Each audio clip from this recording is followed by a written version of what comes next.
तर आज विधिमंडळाच्या पावसाळी अधिवेशनाचा 6वा दिवस आहे. आपण तिकडे थेट जाऊयात. किती पुढे आपण गेलो, आपण काय करू शकतोय, या मागणीप्रमाणे आपण 15 दिवसात किती पुढे गेलो, 1 महिन्यात किती पुढे जाणार, या सगळ्यावरती सभापती महोदय आमचं काम सुरू आहे. त्यामुळे मी आपल्या मार्फत एवढा विस्तृतपणाने सन्माननीय सदस्य काळे सरांना आणि सभागृहाला आश्वासित करू इच्छितो की कुठल्याही परिस्थितीमध्ये जो शब्द माननीय मुख्यमंत्री एकनाथजी शिंदे साहेबांनी मराठा आरक्षणाचा दिलेला आहे तो कायदेशीर, कायद्याच्या चौकटीत बसणारा, कॉन्क्रीट असणारा आणि जसं 10% आरक्षण कोर्टात टिकलं तसं टिकणारं हे सगळे निर्णय करण्याचा राज्य सरकार निश्चितपणानं युद्ध पातळीवर प्रयत्न करत आहे. सन्माननीय जयंत पाटील. सभापती महोदया, गेल्या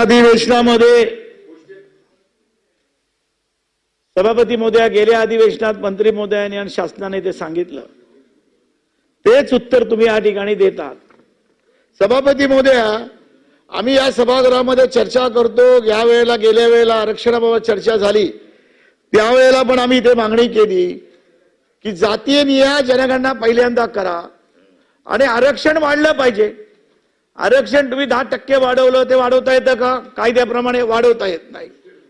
आणि त्यामुळे सभापती महोदया, या ठिकाणी आरक्षणाच्या बाबतीत जी एका कोणी शहाणीने एक केस टाकली त्याच्यावर आज आपण सगळं थांबलेलो आहोत. म्हणजे ही सगळी लबाडी चाललेली आहे. ओबीसी समाज आणि मराठा समाजाला या ठिकाणी खेळवण्याचं काम चाललेलं आहे.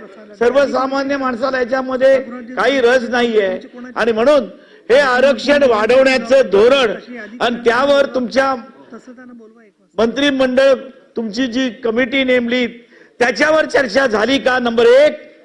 नंबर 2, हे आरक्षण जे आहे याच्या आधी तुम्ही जे वाढवलं होतं, जसं आर्थिक दृष्ट्या दुर्बल आपण वाढवलेलं आहे की ज्याला तुम्ही 10% दिलेलं आहे केंद्र सरकारने, ते कुठल्या कायद्याने दिलंय?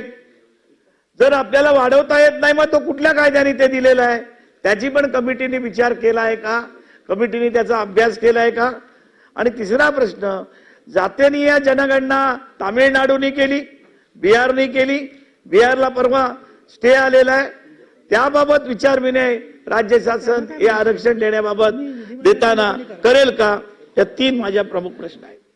सभापती महोदया, सन्माननीय ज्येष्ठ सदस्य भाई जगताप साहेबांनी, जयंत पाटील साहेबांनी जे सांगितलं, आपण हा 10% आरक्षणाचा कायदा करताना दोन्ही सभागृहांनी एकमतानं हा कायदा पारित केलेला आहे. हा कायदा करताना या बाबतीतलं विस्तृत या ठिकाणी सभागृहाचं मत, शासनाचं मत, हा 10% आर्थिक मागास कसा आहे हा समाज हे पटवून देणारं विस्तृत विश्लेषण त्यावेळी आपण केलेलं नंबर 1. आणि राहिला प्रश्न जातीय जनगणनेचा, तर हा माझ्या माहितीनुसार आजच्या या प्रश्नाच्या स्कोपच्या बाहेरचा प्रश्न आहे. या बाबतीत सविस्तर शासनाची भूमिका या ठिकाणी मी नंतर या ठिकाणी सभागृहाच्या निदर्शनाला आणून देतो. वसतिगृहांच्या बाबतीत ज्या ठिकाणी आपण वसतिगृहाची बांधकामं सुरू केलेली नाहीत अशा ठिकाणी भाडे तत्वावर आपण वसतिगृह सुरू केलेली आहेत आणि सर्व विभागीय आयुक्तांना यासाठी जागा, सरकारी जागा वसतिगृहाच्या उपलब्ध करून देण्याचे सक्त आदेश विभागीय आयुक्तांना दिलेले आहेत. जिथं जिथं जागा उपलब्ध झाल्यात तिथं तिथं मॉडेल प्लॅन आपण त्या वसतिगृहांचा तयार केलेला आहे. जिथं जागा उपलब्ध झाल्यात त्या ठिकाणी आपण वसतिगृहांची कामं सुरू केलेली आहेत. सन्माननीय काळे सरांनी पोलीस केसेसचा एक विषय सांगितला आणि तोच प्रश्न माननीय मनोज पाटलांनी सुद्धा सांगितला होता, जो त्या डायरीमध्ये मी लिहून घेतलेला आहे. तो राहिला मगाशी मला उत्तर द्यायचा. याच्यामध्ये सन्माननीय सभापती महोदया, राज्य सरकारची भूमिका आहे की 5 लाखापेक्षा जास्त नुकसान झालं असेल तर आपण ते गुन्हे मागे घेत नाही. या बाबतीत माननीय मनोज दादांना सुद्धा मी सांगितलेलं आहे, जे गुन्हे जिल्हास्तरीय समिती आहे त्या समितीनं गुन्हे मागे घेण्याची शिफारस केलेली आहे. असे जवळपास 157 गुन्हे आहेत आणि 36 गुन्हे असे आहेत की ज्या गुन्ह्यांवरची शिफारस समितीने केलेली नाही. तर या बाबतीत सुद्धा माननीय मुख्यमंत्री आणि माननीय गृहमंत्री या दोघांच्याशी चर्चा करून या गुन्हे सुद्धा जे काही निकषामध्ये आहेत ते काढून घेण्यासंदर्भात मुख्यमंत्री महोदयांशी, उपमुख्यमंत्री महोदयांशी चर्चा करून लवकर निर्णय घेतला जाईल. सन्माननीय नाही काळे साहेब, एक मिनिट. अमोल मिटकरींनी हात वर केला. देते तुम्हाला, शेवटी देते. तेच कपिल पाटील माझा प्रश्न मराठा आंदोलकांवरील जे गुन्ह्यासंदर्भात होता त्याच्यावर उत्तर दिलं ना. त्याचं उत्तर दिलंय, त्याच्यामुळे तुमचं समाधान झालं. नाही कपिल पाटील विचारायचं ना. विक्रम काळे देते मी तुम्हाला. धन्यवाद सभापती महोदया. सभापती महोदया, मराठा आरक्षण आणि ओबीसी आरक्षणाच्या मुद्द्यावरती महाराष्ट्रात कमालीची कटुता निर्माण झाली आहे. गावागावात विष पेरलं गेलेलं आहे. त्यामुळे शासनानं याबाबत तातडीनं मार्ग काढला पाहिजे. आपण म्हणाला होतात की सर्वपक्षीय बैठक घेऊन सगळे सोयरेपासून ते ओबीसीच्या प्रश्नावरती शासन खुलासा करेल आणि मार्ग काढेल. तर ते कधी करणार हा पहिला प्रश्न आहे. दुसरा प्रश्न की जात गणनेचा प्रश्न या विषयाशी निगडीत आहे, त्याशिवाय याची गाठ सुटणार नाही. आणि सर्वपक्षीय मागणी असताना बिहार तामिळनाडूच्या धर्तीवरती आपण जातगणना केली पाहिजे. ती करणार कधी, कशी करणार, हा दुसरा प्रश्न. आणि तिसरा प्रश्न ज्याचं आपण मगाशी उत्तर दिलं की मराठा समाजासाठी जे स्वतंत्र आरक्षण दिलेलं आहे ते टिकवण्यासाठी बिहारच्या वाढीव आरक्षणाला हायकोर्टाने तिथल्या फेटाळलं असलं तरी 9 शेड्यूलचं संरक्षण देण्याची मागणी तिथल्या बिहार सरकारने राज्य मंत्रिमंडळाने शिफारस करून केंद्राकडे पाठवलेली आहे.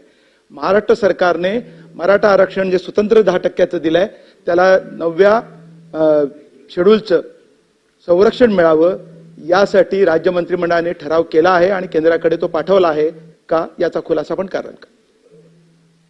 सन्माननीय सभापती महोदया, मगाच्या उत्तरामध्ये एक ऍडिशन आहे. पोलीस केसेस मागे घेण्यासंदर्भात मी म्हटलं माननीय मुख्यमंत्री आणि गृहमंत्री महोदयांशी चर्चा करीन. त्याप्रमाणे माननीय मुख्यमंत्री शिंदे साहेब, माननीय उपमुख्यमंत्री फडणवीस साहेब आणि माननीय उपमुख्यमंत्री अजितदादा पवार साहेब या तिघांच्याशी चर्चा करून त्या बाबतीतला निर्णय घेतला जाईल. भाऊ नाथाभाऊ बरोबर, तुम्ही सतीशरावला विनाकारण डिवचायचा प्रयत्न करताय. मी आणि ज्या 3 जस्टिस लोकांचं मी नाव सांगितलं मगाशी, जस्टिस भोसले, जस्टिस शिंदे आणि जस्टिस सुकरे नाही जस्टिस गायकवाड, अशा 3 सेवानिवृत्त हायकोर्ट जे माझ्याकडनं चुकून जस्टिस सुकरेंचं नाव त्या ठिकाणी आलं होतं, तर ती एक दुरुस्ती माझ्याकडे आहे.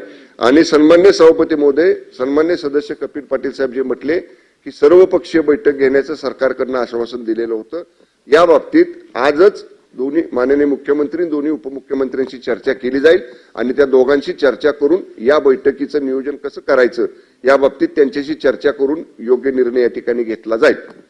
आता नाही उत्तर दिलंय. उरलेल्या 2 प्रश्नाचं की मराठा आरक्षणाच्या संदर्भात एक जात गणनेचा प्रश्न तो अनुत्तरित राहिलाय, त्याचं काय, आणि मराठा आरक्षणाला 9 शेड्यूलचं संरक्षण देणार की नाही त्याबद्दल राज्य मंत्रिमंडळाने शिफारस करावी लागेल केंद्र सरकारला, ती तुम्ही केली आहे का, हा माझा स्पेसिफिक प्रश्न आहे. नाही 1 मिनिट मंत्री महोदय. हे पण काही प्रश्न धोरणात्मक जे आहेत त्याच्यामध्ये त्याच्या संदर्भामध्ये इथल्या इथे तुम्ही मंत्रिमंडळाकडून अपेक्षा कराल की हो का नाही मध्ये उत्तर. नाही कपिलजी शांत राहा.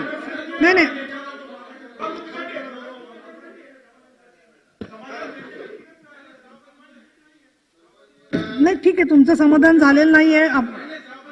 नाही पण सन्माननीय सभापती महोदया, माननीय कपिल पाटील साहेब म्हटले की शेड्यूल 9चं संरक्षण मिळण्याच्या अनुषंगानं केंद्राला विनंती करणार का.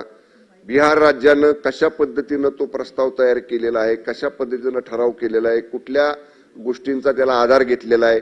आपण 10% आरक्षण दिलं आणि त्यांनी जे वेगळं आरक्षण दिलं याच्यामध्ये काय तफावत आहे. मराठा आरक्षण मंत्रिमंडळ उपसमिती समोर या सगळ्या बाबी ठेवल्या जातील.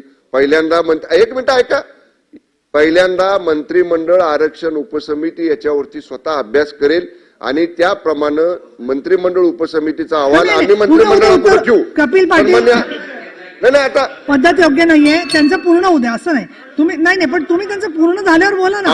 हे पण त्यांचं पूर्ण झाल्यावर असं मंत्री बोलताना तुम्ही नाही वारंवार खंडित करू शकत नाही. तुम्ही खाली बसा, त्यांचं झाल्यावर बोलायला देते मी. माननीय सभापती महोदय, मी एवढं स्पष्ट सांगतोय, बिहारचा निर्णय होऊन किती दिवस झाले, 1 महिना 1.5 महिना झाला, बरोबर आहे.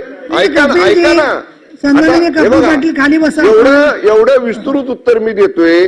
बिहार सरकारनं कुठल्या बाबींचा आधार घेतला, तो ठराव करताना कुठल्या गोष्टींचा समावेश केला, आपण दिलेलं आरक्षण त्यांनी दिलेलं आरक्षण याच्यामध्ये काय फरक आहे, या सगळ्या गोष्टी पहिल्या उपसमितीकडे आल्या पाहिजेत ना.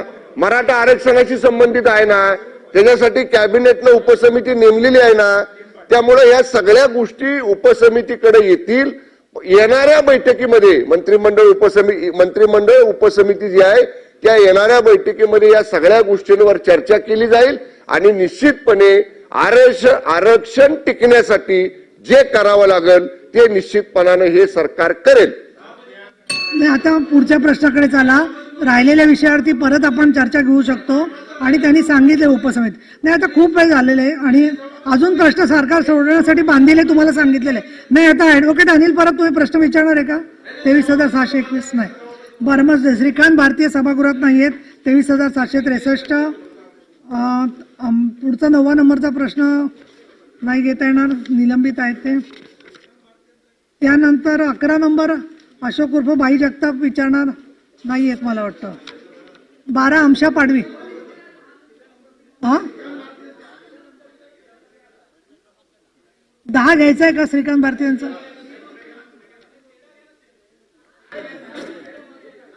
नाही, 10 नंबर ठीक आहे. कोण पुकारते 10 नंबर? पण हे पहा, प्रसादजी लाड सकाळी श्रीकांत भारतीय सभागृहात होते बरं का, त्यांनी भाषण केलं आणि त्याच्यानंतर त्यांच्या प्रश्नाच्या वेळेला ते अनुपस्थित आहेत. ही योग्य आहे का गोष्ट सांगा तुम्ही? आता मी प्रॉपर्टी देते, सभागृहाची प्रॉपर्टी आहे, तुम्ही विचारा, उमाताईंनी विचारा, तुमच्या पक्षांतर्गत तो प्रश्न आहे, परंतु सदस्य उपस्थित पाहिजे ना प्रश्नोत्तराला. नागपूरला गेले, ठीक आहे, उमाताई विचारा. 10 नंबरचा आहे ना, 23,749. 23,749 नंबर आहे.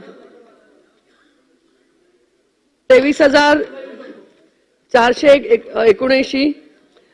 सभापती महोदया, चर्मकार छापल्याप्रमाणे सांगा.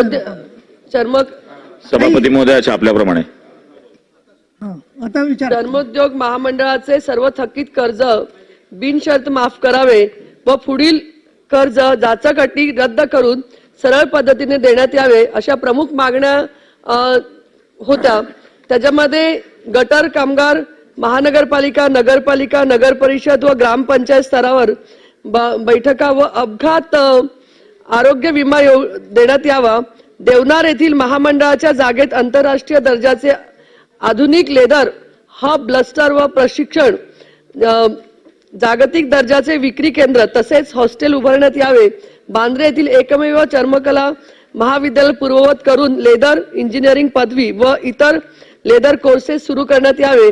अशा सर्व मागण्या केल्या गेल्या होत्या. त्यामध्ये मला इथे नमूद करायचंय की दिनांक 12 फेब्रुवारी 2024 रोजी माननीय मुख्यमंत्र्यांची ह्या संदर्भात बैठकही झाली. याला 6 महिने उलटून गेले तरीही